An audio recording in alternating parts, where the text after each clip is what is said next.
Selamat datang di channel Rumah Jurik.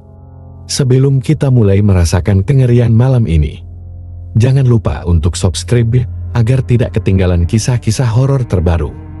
Jangan lupa juga untuk like dan tinggalkan komentar di bawah tentang pengalaman serammu. Terima kasih.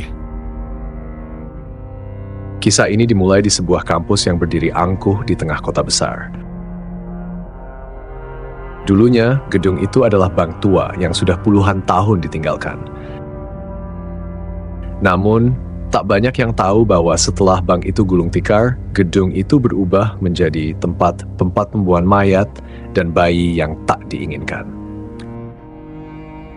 Tragedi yang gelap ini berujung pada reputasi menyeramkan yang melekat pada gedung itu.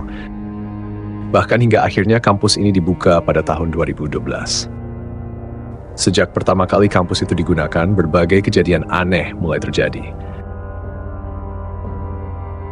Namun, tak ada yang bisa menuturkan kengerian yang terjadi di sana dengan lebih jelas daripada seorang OB yang telah bekerja di sana sejak hari pertama. Pak Slamet, seorang pria tua yang pendiam dan sederhana, mungkin tampak seperti OB biasa di siang hari. Tetapi ia menyimpan rahasia gelap tentang kampus tersebut. Ia menjadi saksi dari berbagai kejadian yang tak bisa dijelaskan dengan logika. Semua dimulai ketika Pak Slamet ditempatkan di lantai 3, sebuah tempat yang jarang digunakan oleh mahasiswa. Saat malam tiba dan suasana kampus sudah sepi, ia mendengar suara aneh dari atas plafon. Suara air mengalir seperti ada yang sedang mandi. Lantai 3 tidak memiliki kamar mandi, apalagi di atas plafon. Suara itu terus terdengar, namun ketika ia memeriksa, tak ada siapapun di sana. Suara anak kecil berlari-lari juga sering terdengar, diikuti oleh suara tawa yang tiba-tiba berubah menjadi jeritan memilukan. Suasana di lantai itu terasa berat dan mencekam, seolah-olah ada sosok yang selalu memperhatikan. Malam itu, sekitar pukul 3 pagi, saat Pak Slamet sedang membersihkan ruangan server yang terletak di sudut kampus, ia melihat sesuatu yang membuat darahnya membeku. Di pojok ruangan, di balik rak server, berdiri seorang wanita. Rambutnya panjang dan kusut, wajahnya hancur tak berbentuk, dengan mata hitam yang dalam dan kosong.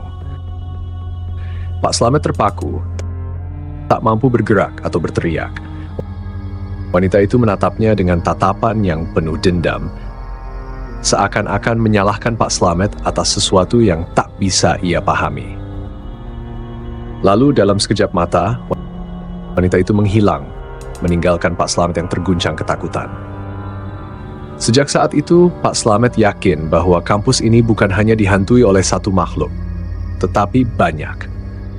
Gangguan supernatural semakin intens. Puncaknya adalah saat kejadian kesurupan massal yang terjadi di salah satu kelas. Puluhan mahasiswa tiba-tiba menjerit histeris, tertawa keras dan berbicara dengan suara yang bukan milik mereka. Beberapa bahkan mulai menyakiti diri sendiri, menggaruk wajah dan tubuh mereka hingga berdarah. Staf yang berusaha menolong justru ikut terkena dampaknya. Seolah-olah ada kekuatan yang lebih besar yang merasuki kampus itu. Pihak kampus yang awalnya mencoba menutupi kejadian ini, akhirnya tak punya pilihan selain menutup kampus tersebut. Keamanan dan kesehatan mental mahasiswa dan staf dipertaruhkan. Namun, meskipun kampus itu sudah ditutup, kejadian-kejadian aneh tak pernah benar-benar berhenti. Kisah Pak Slamet dan kampus angker itu menjadi buah bibir di mana-mana.